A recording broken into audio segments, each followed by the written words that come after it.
अस्सलाम वालेकुम।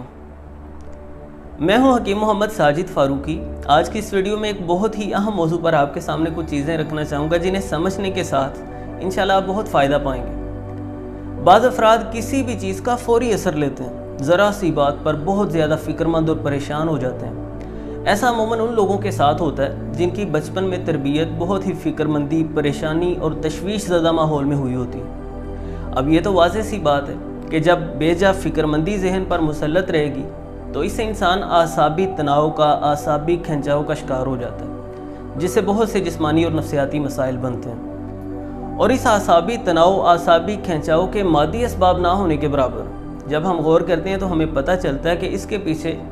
अमूमन नफ्सियाती अवामिल ही कार फरमा होते हैं। तो इसके इलाज के लिए हमें अदविया से कहीं ज़्यादा नफ्सियाती तरबियत और रहनुमाई की ज़रूरत है। इसी सिलसिला में आज की इस वीडियो में मैं आपके सामने कुछ ऐसे असबाब रखने की कोशिश करूंगा, आपको समझाने की कोशिश करूंगा जिनकी वजह से अमूमन आसाबी तनाव, आसाबी खिंचाव पैदा होता है, ताकि हम उनको समझ सकें और हम तंदुरुस्त जहन के साथ सेहतमंद ज़िंदगी गुजारने के काबिल बन सकें। आपको शायद अजीब लगे, आसाबी तनाव पैदा करने का सबसे बड़ा सबब है ईमान की कमज़ोरी। पुराने लोगों को भी पुराने ज़माने में मुसीबतों से वास्ता पड़ता था, लेकिन वो तकदीर का फ़ैसला मानकर पुरउम्मीद होते थे, मुतमईन होते थे कि अगर हालात बदले हैं, मुशक्क़त आई है, मुसीबत आई है, हम परेशानी से गुज़र रहे हैं, तो इंशाल्लाह ये हालात फिर से अच्छे हो जाएंगे, मुसीबत से हमें निजात मिल जाएगी। और अगर कभी ऐसा नहीं भी होता था, हालात देर तक मुसीबत ज़दा रहते थे, परेशानी वाले रहते थे, तब भी वो अच्छे और बुरे की अल्लाह रब्बुल इज़्ज़त की तरफ निस्बत करते हुए, खैर और शर की अल्लाह की तरफ निस्बत करते हुए सब्र शुक्र करते थे। जैसा कि रसूलुल्लाह सल्लल्लाहु अलैहि वसल्लम ने फरमाया कि मोमिन का तो हर मामला ही शानदार है। आजब ली अम्रिल मोमिन, मोमिन बंदे का हर मामला ही शानदार है, बेहतरीन है। वो किस तरह? रसूलुल्लाह सल्लल्लाहु अलैहि वसल्लम ने फरमाया अगर मोमिन बंदे को कोई मुसीबत आती है, परेशानी आती है, तो वो उस पर सब्र करता है और अल्लाह रब्बुल इज़्ज़त से अजर पा लेता है। और अगर मोमिन बंदे को अल्लाह रब्बुल इज़्ज़त नेमत से नवाजे तो वो उस नेमत पर शुक्र करता है और अल्लाह रब्बुल इज़्ज़त से अजर पा लेता है। यानी दोनों हालतों में ही अगर मोमिन बंदे को कोई मुसीबत आती है तो वो सब्र करके अजर पा लेता है, अगर उसको नेमत मिलती है, खुशी मिलती है, वो शुक्र करके अजर पा लेता है। लेकिन पिछली कुछ दहाइयों से यह फ़लसफ़ा रवाज पा गया कि तकदीर इंसान के अपने ही बनाने या बिगाड़ने से बनती या बिगड़ती है। मतलब अगर किसी ने कोई नुकसान उठाया, कोई किसी मुसीबत में फंस गया, परेशानी में उलझ गया, तो वो उसका अपना ही कसूर है। इस एहसास से हुआ ये कि हमारे जहन पर अपने कसूरवार होने का एहसास मुसल्लत होता जाता है। यानी अगर कोई नुकसान हमें पहुंचता है तो हम सिर्फ उस नुकसान के पहुंचने पर परेशान नहीं होते, मुसीबत से हमें अज़ियत नहीं होती, बल्कि हमें ज़्यादा परेशानी, ज़्यादा अज़ियत इस बात से होती है कि ये सब मेरा अपना किया धरा, ये सारा मेरा ही कसूर है। मैं ऐसा ना करता तो ऐसा हो जाता, मैं वैसा करता तो ऐसा हो जाता। यानी हम खुद को कसूरवार ठहराने का एहसास अपने जहन से गायब नहीं करते, उसको मुसल्लत रखते हैं, नतीजतन आसाबी तनाव का हम शिकार हो जाते हैं। हालांकि हकीकत यह है कि इंसान के ज़िम्मे सिर्फ कोशिश करना है, नताइज इंसान के ज़िम्मे नहीं है। हाँ, अगर हमें कोई एक्सपीरियंस हुआ है, हम किसी परेशानी में उलझ गए हैं और हमें पता चलता है कि इसमें मेरी फ़लाँ कोताही भी शामिल थी, तो उसका हाल ये है कि आइंदा के लिए उस कोताही को ना दोहराया जाए, अपनी गलती से सबक सीखा जाए और जो हो गया सो हो गया, उसे तकदीर का फ़ैसला मानकर उस पर राज़ी रहा जाए, मुतमईन रहा जाए, अपने जहन पर दबाव ना पैदा किया जाए। और आसाबी तनाव पैदा करने का, आसाबी खिंचाव पैदा करने का दूसरा बड़ा सबब है कनात का जज्बा ख़त्म हो जाना।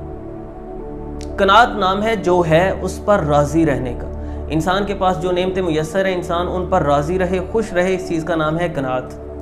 आज महीने में 20,000 कमाने वाला बंदा इसलिए परेशान नहीं है कि उसकी ज़रूरतें पूरी नहीं होती, बल्कि वो इसलिए परेशान है कि उसका दोस्त, उसका साथी या उसका रिश्तेदार महीने में 70-80 हज़ार रुपया या 1 लाख रुपया कमा रहा है। यानी नेमत पर शुक्रगुजार होने की बजाय हम इस एहसास से घुलते रहते हैं, इस एहसास से अपने आप को नुकसान पहुँचाते रहते हैं कि फ़लाँ की मुझसे अच्छी गुजर रही है। हम हर वक्त इस कोशिश में होते हैं कि ख़ुद को नुमायाँ करें, दूसरे को नीचा दिखाएं, और जब कभी हमें इसमें कामयाबी नहीं होती, नाकामी होती है, तो हम आसाबी तनाव का शिकार हो जाते हैं, आसाबी खिंचाव का शिकार हो जाते हैं। और आसाबी तनाव पैदा करने का तीसरा बड़ा सबब है अना परस्ती। अना चाहती है کہ میری تعریف کی جائے، لوگ مجھے مانیں، میرے کام کو پسند کیا جائے، میری رائے کی کبھی تردید نہ ہو، میرے کسی کام پر کوئی تنقید نہ کرے، میری کسی بات پر کوئی سوال نہ اٹھائے، ہمیشہ میری ہی رائے کو مقدم رکھا جائے، ہمیشہ مجھے ہی معتبر جانا جائے، یہ ہے انا پرستی۔ جب یہ انانیت انسان کے اندر اپنے پاؤں جما لیتی ہے، پھر جب کبھی اس کے برعکس ہوتا ہے، کسی اور کی رائے کو مقدم رکھا جاتا ہے یا کسی موقع پر انسان کی رائے کی تردید کر دی جاتی ہے، تو انا کو ٹھیس پہنچتی ہے، اور یہ انا کی ٹھیس انسان برداشت نہیں کر پاتا، اندر ہی اندر غصے کا تلاطم بھرپا رہتا ہے، اور میں کہوں گا کہ اس غصے کے بخارات پھر دماغ کی طرف اٹھتے ہیں، جو کہ اعصابی تناؤ کا، اعصابی کھنچاؤ پیدا کرنے کا سبب بنتا ہے۔ اب ان اسباب کی روشنی میں ہمیں اس کا حل بھی سمجھ میں آ رہا ہے، یعنی اگر ہمیں اعصابی تناؤ، اعصابی کھنچاؤ سے محفوظ رہنا ہے، اس سے نجات پانی ہے، تو ہمیں سب سے پہلے اپنے ایمان کو مضبوط کرنا ہے۔ اگر کوئی مصیبت، کوئی پریشانی، کوئی تنگی تکلیف سے ہم گزرتے ہیں، کسی بھی طرح کا حادثہ ہمیں درپیش ہوتا ہے، تو ہمیں اسے تقدیر کا فیصلہ مان کر صبر شکر کرنا ہے، اور آئندہ کے لیے، اپنے مستقبل کے لیے سوچنا، آئندہ کے لیے بہتر لائحہ عمل ہمیں ترتیب دینا ہے، اور ہمیں اپنے اندر قناعت کا جذبہ پیدا کرنا ہے، جو ہے اسی میں گزر بسر کرنی، اس پر راضی رہنا ہے، خوش رہنا ہے، جو نعمتیں میسر ہیں ان پر ہمیں زیادہ سے زیادہ شکر کرنا ہے، جو ہمارے پاس نہیں ہے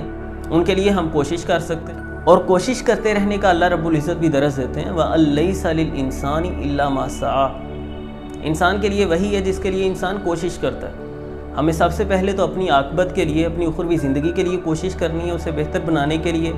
لائحہ عمل ترتیب دینا ہے، اپنی زندگی کو کتاب و سنت کے مطابق ڈھالنا ہے، اور اس کے ساتھ ساتھ ہمیں اپنی دنیاوی زندگی کی آسائشیں حاصل کرنے کے لیے بھی کوشش کرتے رہنا ہے، اور جو ہے اس پر خوش رہنا ہے، راضی رہنا ہے، اور احساس کمتری کا شکار نہیں ہونا۔ اور تیسری چیز انانیت، یہ بہت ہی خطرناک چیز ہے جو انسان کو کبھی بھی اطمینان حاصل نہیں ہونے دیتی، اپنے اندر عاجزی پیدا کرنی ہے، انکساری پیدا کرنی ہے۔ اگر آپ معزز ہیں تو دوسرا شخص بھی معزز ہے، وہ بھی اسی میٹیریل سے بنا ہے جس سے آپ کی تخلیق ہوئی ہے۔ رسول اللہ صلی اللہ علیہ وسلم نے فرمایا وَيُحِبُّ لَهُ مَا يُحِبُّ لِنَفْسِهِ، مومن بندہ جو اپنے لیے پسند کرتا ہے، اپنی ذات کے لیے جس طرح چاہتا ہے کہ میرے ساتھ برتاؤ کیا جائے، اسی طرح وہ اپنے مومن بھائی کے لیے بھی اسی طرح کا برتاؤ پسند کرتا ہے۔ اگر آپ چاہتے ہیں کہ آپ کی عزت نفس کو مجروح نہ کیا جائے، آپ کو احترام دیا جائے، تو آپ پر لازم ہے کہ آپ دوسرے کی عزت نفس کو، سیلف ریسپیکٹ کو نقصان نہ پہنچائیں، اس کو احترام دیں، اس کی رائے کی بھی قدر کریں۔ میں پوری امید کرتا ہوں کہ ان کچھ ہدایات کو اگر آپ سنجیدگی سے لیتے ہیں، ان پر غور کرتے ہیں اور اپنی عملی زندگی میں ان چیزوں کو اپلائی کرتے ہیں، تو آپ اعصابی تناؤ سے، اعصابی کھنچاؤ سے نجات پا لیں گے، مطمئن زندگی گزارنے کے قابل بن جائیں گے۔ اللہ رب العزت اس گفتگو کو میرے لیے اور آپ کے لیے نفع مند بنائے۔ اس ویڈیو کے لیے اتنا ہی، ملتے ہیں نیکسٹ ویڈیو میں۔